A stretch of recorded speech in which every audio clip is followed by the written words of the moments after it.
आइए ना हमरा बिहार में ठोक देंगे कट्टा कपार में। तो बंदूक का जवाब तो बंदूक से ही देना चाहिए। बंदूक हमको लगा डकैत आ गए, क्या उठा के ले जाएंगे। आपने 100 से ज़्यादा इनकाउंटर किया है, अगर बिहार आते हैं तो बिहार में ये ग्राफ और बढ़ जाएगा। यस, यहाँ पे भी अगर हमें लगता है कि कोई माफिया हो, चाहे कोई अपने को बहुत बड़ा दबंग समझता है और वो अगर बंदूक की बोली बोलता है तो डेफिनेटली हमारी बंदूक बेहतर है। तो बंदूक का जवाब तो बंदूक से ही देना चाहिए। बंदूक दिखा के अपने सोशल प्रेस्टीज खोज रहे हैं। क्राइम का मानसिकता जो डर कायम है, सबके हाथ में बंदूक, हमको लगा डकैत आ गए, क्या उठा के ले जाएंगे। यहाँ की पब्लिक का डिमांड है, आप जाके थोड़ा सा बोल दिया, बड़ा अंग्रेजी बोलता रहो। अगर आनंद मिश्रा को मौका मिलता है, जरूरत होती है, तो आप एक ऑफिसर से राजनेता बन जाएंगे? यस, मैंने बताया ना कि मैं आई एम नॉट क्लोज्ड। तो ऑफिसर के तौर पे, एक नेता के तौर पे बिहार की धरती को चुनेंगे? ऐसा नेता का नहीं पता मुझे। तो कौन सी पार्टी सही काम कर रही है आपकी नज़र में? नहीं, ऐसा नहीं कि सूझबूझ रखते हैं, आना चाहते हैं, ये थोड़ा सा मतलब मेरे मुंह में बात डालने जैसी हो गई है ना। कोई पर्सनल हित में काम कर रहा है, कोई राष्ट्र हित में काम कर रहा है। तो बिहार से आने वाले कई राजनेताओं और अभिनेताओं से आपने मुलाकात की होगी, लेकिन मैं आज आपको फर्स्ट बिहार के माध्यम से एक ऐसे आईपीएस ऑफिसर से मुलाकात करवा रहा हूं जिन्होंने अपने कार्यकाल में कई उपलब्धियां हासिल की है। इन्हें राष्ट्रपति पुरस्कार भी मिल चुका है। हमारे साथ हैं अभी बिहार से आने वाले आईपीएस ऑफिसर आनंद मिश्रा। सर, सबसे पहले फर्स्ट बिहार में आपका स्वागत है। बहुत धन्यवाद विश्वजीत जी, थैंक यू। बिहार से आते हैं और बिहार में यूपीएससी और बीपीएससी को लेकर कुछ ज्यादा ही क्रेज है। आप भी बिहार से आते हैं, तो किस रूप में देखते हैं इस परंपरा को? इस परंपरा को ऐतिहासिक तौर पे देखना चाहिए कि बिहार जनरली आप देखा जाए शुरू से ही तो एक लैंड ऑफ एडमिनिस्ट्रेशन और गवर्नेंस रहा है। आप शुरुआत से देखिए तो वो एक जेनेटिक, मुझे लगता है, एक मेकअप है। दूसरा है कि एक पढ़ाई की यहाँ पे बहुत बड़ा ही एक माहौल रहा है, right from Nalanda university, Vikramshila university. तो और बाकी भी आप जिस भी विद्वता या कलाओं में देखें तो बिहार हमेशा से नंबर 1। तो जो हिस्टोरिकल लिवरेज मिला है बिहारियों को, वो एक इम्पॉर्टेंट चीज़ है। उसके बाद आप देखा जाए तो कॉलोनियल टाइम में जबकि ब्रिटिशर्स यहाँ पे थे, बिहार ने काफ़ी ज़्यादा संघर्ष देखा है। बिहार ने देखा है किस तरह से सो कॉल्ड बड़े बड़े अफसर जो होते हैं, अंग्रेज़ होते थे, वो आके किस तरह से दबा देते थे और यहाँ के लोगों को तकलीफ पहुँचाते थे। तो ये देख के कहीं ना कहीं मुझे लगता है ये सारी चीज़ों को एक परिप्रेक्ष्य में देखा जाए तो आपको समझ में आएगा कि बिहारी बच्चा जब से उस टाइम के बाद से जो बिगेस्ट अपॉर्चुनिटी उसके सामने दिखता था वो कहीं ना कहीं ये सिविल सर्विसेज दिखता था कि जिससे वो एक ऐसी जगह पे पहुंचेगा जहाँ से परिवार और अपनी कम्युनिटी का ही उत्थान नहीं कर सकता, बल्कि गवर्नेंस में और एडमिनिस्ट्रेशन में डायरेक्टली हायर लेवल्स पे पार्टिसिपेट कर पाएगा और कहीं ना कहीं इस पूरे इतिहास का जो एक परंपरा चला है एडमिनिस्ट्रेशन और गवर्नेंस में एक अपना हक लेने का, तो उसमें एक बड़ा भूमिका लेगा। तो इसलिए भारी संख्या में बीपीएससी और यूपीएससी क्वालिफाई करते हैं बिहारी बच्चे, उसके बावजूद बिहार में बेरोजगारी का यह आलम किस रूप में देखते हैं? ये देखिए, यू आर राइट। इनफैक्ट मुझे भी, मैं बताऊं कि मैं बिहार के लिए इतना पैशनेट क्यों हो जाता हूं कभी कभी। मुझे भी किसी राजनेता ने मुझसे पूछा कि आनंद जी एक बात बताइए, आप बिहार के इतने सारे लोग आईएएस आईपीएस बनते हैं, पूरे देश में जाके आप देश बना रहे हैं, हर राज्य में काम कर रहे हैं, सेंटर में इतने डिपार्टमेंट्स में काम कर रहे हैं, सब बदल रहा है, देश बदल रहा है, बिहार क्यों नहीं बदल रहा है? बिहार में भी तो वही ऑफिसर्स हैं। ये एक बहुत ही that was a very important question. तो इसीलिए कहीं ना कहीं मुझे लगता है कि एक ओवरऑल जो इन्वायरमेंट है वो कहीं ना कहीं सपोर्टिव नहीं है इस तरह के काम को कर। दक्षता में कमी नहीं है यहाँ के एडमिनिस्ट्रेटर्स में या पुलिस में या किसी में। शायद वो इन्वायरमेंट मिल जाए तो ये बिहार की चमक भी कोई रोक नहीं पाएगा। बिहार में क्राइम को लेकर आप क्या सोचते हैं? कहा जाता है कि बिहार में क्राइम बहुत ज़्यादा है। अब वेरी अनफॉर्चुनेट कि जहाँ पे ऐसे गाने भी बन रहे हैं कि क्या आइए ना हमरा बिहार में ठोक देंगे कट्टा कपार में। तो कितना नेगेटिव गाना आप सोचिए, है ना। मुझे बहुत तकलीफ हुई इस गाने को देख के कि is this the Bihar we are trying to portray. कौन कहता है कि बिहार ऐसा है कि आइए ना हम ठोक देंगे? कौन ठुकवा रहा है? फिर जिसकी जिम्मेदारी है उसकी जिम्मेदारी कहाँ चली जा रही है? तो दिस इज द प्रॉब्लम। जब ये माइंडसेट नहीं चेंज होगा, स्पेशली अगर जो एडमिनिस्ट्रेटर्स हैं जो हैं उनकी माइंडसेट अगर चेंज नहीं होता इसमें, जहाँ पे आप अलाउ करते हैं कि लाइसेंस बंदूक से या बंदूक दिखा के अपने सोशल प्रेस्टीज खोज रहे हैं, जहाँ पे शादियों में जहाँ बुके होके लेना चाहिए, फूल लेके जाना चाहिए, वहाँ बंदूक लेके लोग जा रहे हैं। जब तक इन बेसिक चीज़ों पे आप हिट नहीं करेंगे तो फिर बड़ी चीज़ों का उम्मीद करना भी मुझे लगता है कि बहुत ज़्यादा होगा। आप एक सीनियर आईपीएस ऑफिसर है, आपको क्या लगता है कि बिहार में क्राइम का लेवल क्या है? काफ़ी ज़्यादा है। क्राइम का लेवल नहीं, क्राइम का मानसिकता। क्राइम का लेवल तो छोड़ी हो सकता है दूसरे स्टेट में और भी ज़्यादा मिले, क्राइम का मानसिकता जो डर कायम है। मैं आपको बताता हूँ, मेरे साथ एक मित्र आया हुआ मेरा यहाँ पे, हम बक्सर में थे, जो छठ पूजा के वहाँ से निकले थे, वो कहीं गया होगा, आके मुझे बोलता अरे मैंने देखा वहाँ पे यार, मैं तो डर के ना गाड़ी में चढ़ के एकदम से भागा। मैं कहा हुआ क्या? बोलता है गाड़ी से 5-6 लोग उतरे, ये धोती कुर्ता टाइप पहने थे, सबके हाथ में बंदूक, हमको लगा डकैत आ गए क्या, उठा के ले जाएंगे। ये सोचिए, बाहर से आया हुआ आदमी इस तरह से परसीव करता है, जिसको आप अपनी शान समझते हैं वो आपकी शान में कमी क्रिएट कर रहा है। तो इस बात में एक गहरा विचार करने की ज़रूरत है। और जब तक इन बेसिक चीज़ों पे, रोड पे देखिए आप 3-3 लोग बाइक्स पे चल रहे हैं, हेलमेट तो दूर की बात है, ट्रैफिक का कोई रूल्स का कोई ठीक नहीं, कोई तरीके से नहीं, ये क्या दिखाता है? आप राजधानी पटना में अब इस पर कार्रवाई हो रही है। नहीं, देखिए, राजधानी से राष्ट्र, पूरे राज्य को नहीं देखा जाए। राजधानी कौन से स्टेट का राजधानी खराब है, आप मुझे ये दिखा दीजिए, है ना। तो let us not count development of Bihar with development of Patna. Patna Bihar नहीं है, Patna is just a small part of Bihar. तो ये चीज़ अच्छी बात है, यही चीज़ बाकी जगह रेप्लिकेट की जाए।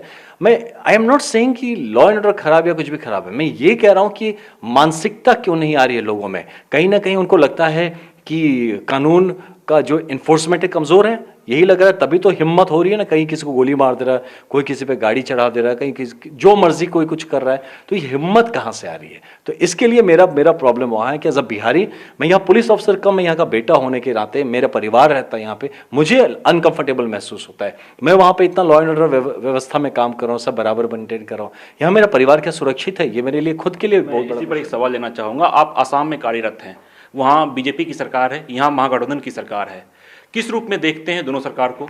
नहीं, देखिए, सरकार का तो वो मैं उसमें नहीं जाऊंगा कि कौन सा सरकार कैसा है, बट ये डेफिनेटली कहूंगा कि वहाँ पे जैसा जी को मैं काम कर रहा हूँ वहाँ पे, और यहाँ जो महसूस कर रहा हूँ एज अ सिटीजन, तो मुझे ये दिखता है कि वहाँ पे प्रोफेशनलिज्म बहुत हाई है। आप क्वान्टिफाइबल काम करते हैं कि आप चीज़ों का गणना कर सकते हैं, आप रिव्यू होते हैं वहाँ पे रेगुलरली, आपके परफॉर्मेंस पैरामीटर्स तय किए हुए हैं, आप क्या कितना काम कर रहे हैं, क्या रिजल्ट दे रहे हैं, उस पर बात होती है। ड्यू टू गवर्नमेंट या due to public? I think दोनों है, हाँ, क्योंकि पब्लिक का शायद ऐसा डिमांड था, इसलिए गवर्नमेंट वैसा रिस्पॉन्ड करी है। यहाँ की पब्लिक का क्या डिमांड है पता है आपको?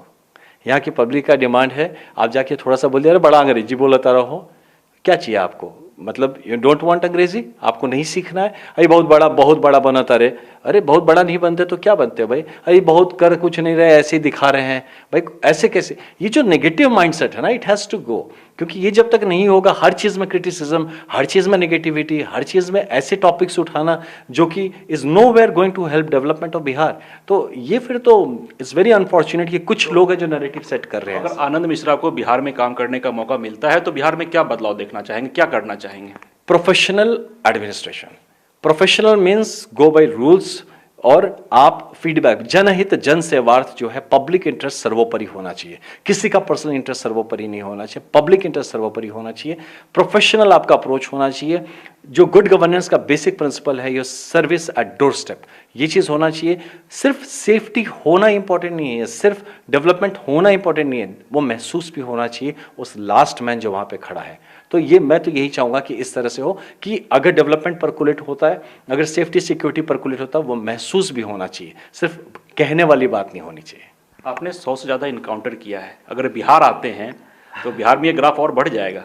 नहीं, आपके अनुसार? नहीं, ऐसा नहीं है कि हमने इनकाउंटर कुछ नहीं किया है। एक सिचुएशन ऐसा बिल्डअप होता है जहाँ पे कि अटैक, यस, यहाँ पे भी अगर हमें लगता है कि कोई माफिया हो, चाहे कोई अपने को बहुत बड़ा दबंग समझता है, और वो अगर बंदूक की बोली बोलता है, तो डेफिनेटली हमारी बंदूक बेहतर है, हमारी ट्रेनिंग बेहतर है, हमारी एफिशिएंसी बेहतर है, तो बंदूक का जवाब तो बंदूक से ही देना चाहिए। क्या ये डेटा सही है कि 100 से ज़्यादा एनकाउंटर आपने किया है? मैंने नहीं किया, मेरी टीम ने किया है, मैं भी इस पार्ट ऑफ द टीम था, तो ये किया, और काफ़ी लोगों ने किया, सब मुझे ही क्रेडिट दे देना ठीक नहीं है। कुल संख्या कितनी है? वो छोड़िए, वो काफ़ी है, और इससे भी कहीं ज़्यादा काफ़ी है, काफ़ी, इससे भी कहीं ज़्यादा, क्योंकि वो सिचुएशन वैसा था, वो नॉर्मल टुच्चे बदमाश नहीं थे, वो मिलिटेंट्स थे, इंसर्जेंट्स थे, तो वो एक वक्त था बेसिकली। अब वो वक्त नहीं रहा, अभी इतने हार्डवर्क के बाद, पूरे टीम के हार्डवर्क के बाद, अभी वहाँ पे, मतलब मैंने नहीं, पूरा पुलिस फोर्स ने जो काम किया है, अब वो शांत एरिया है, वहाँ पे ऐसा कोई इशू नहीं है। कुछ महीने पहले असम में दंगा भड़का था, आपने किस रूप में देखा उस दंगे को, क्या कार्रवाई आपकी टीम ने की?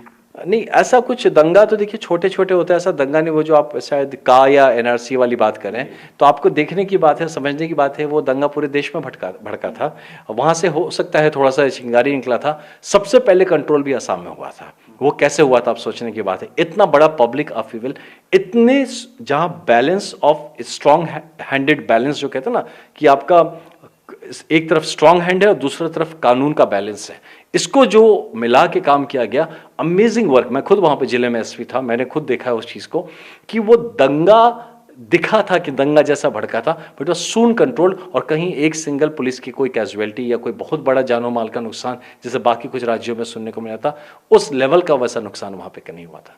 आपको राष्ट्रपति पुरस्कार भी मिला है और राजनीति की सूझबूझ भी आप रखते हैं। अगर मौका मिलता है तो क्या योगदान देंगे राजनीति में?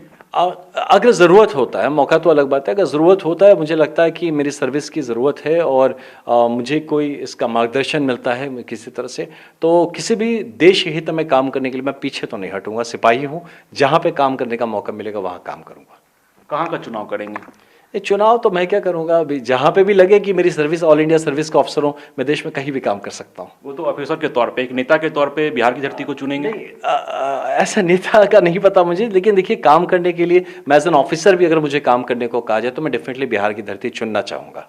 यानी अगर आनंद मिश्रा को मौका मिलता है, जरूरत होती है, तो आप एक ऑफिसर से राजनेता बन जाएंगे? यस, मैंने बताया ना कि मैं आई एम नॉट क्लोज्ड, क्योंकि जिंदगी जीवन एक है, यहाँ किसी भी अपॉर्चुनिटी के लिए क्लोज नहीं होना चाहिए। अगर कहीं से काम का पुकार आता है, काम की जिम्मेदारी मिलती है, तो उसको हर्ष उल्लास के साथ और जिम्मेदारी के साथ उठाना चाहिए। मैं भी तैयार हूँ। अगर राजनेता बन जाते हैं आनंद मिश्रा, तो क्या कदम उठाएंगे?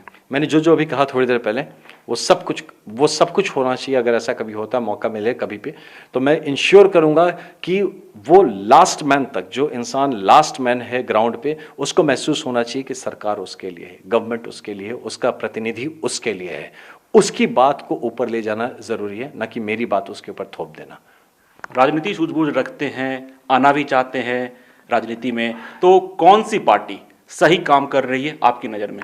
नहीं, ऐसा नहीं कि सूझबूझ रखते हैं, आना चाहते हैं, ये थोड़ा सा मतलब मेरे मुंह में बात डालने जैसी हो गई। ऐसा नहीं, देखिए पार्टी तो मुझे लगता है कि सब अपने अपने जिसकी जितनी समझ है वो इतना काम कर रहा है ना। कोई पर्सनल हित में काम कर रहा है, कोई राष्ट्र हित में काम कर रहा है, तो ऐसे ही सब अपनी अपनी समझ के हिसाब से काम करे। लेकिन मैं तो राष्ट्र हित में काम करने वाला आदमी हूँ, मैं हमेशा देश हित में काम करना चाहूँगा, बस इतना ही है। मोदी जी भी कहते हैं कि हम राष्ट्र हित में काम कर रहे हैं, और यहाँ पर नीतीश जी भी कहते हैं कि हम राष्ट्र हित में काम कर रहे हैं। जी, अच्छी बात है। अब कह रहे हैं सब, तो कर ही रहे होंगे, सभी कर रहे होंगे। आई बिलीव सबका ग्राउंड स्टाफ है जो काम कर रहा है, तो जिसको भी मौका मिलता है उसको मुझे लगता है कि इससे नीचे कुछ नहीं, राष्ट्र हित में काम करना चाहिए। बिहारी युवाओं को और देश के युवाओं को आप क्या संदेश देना चाहेंगे?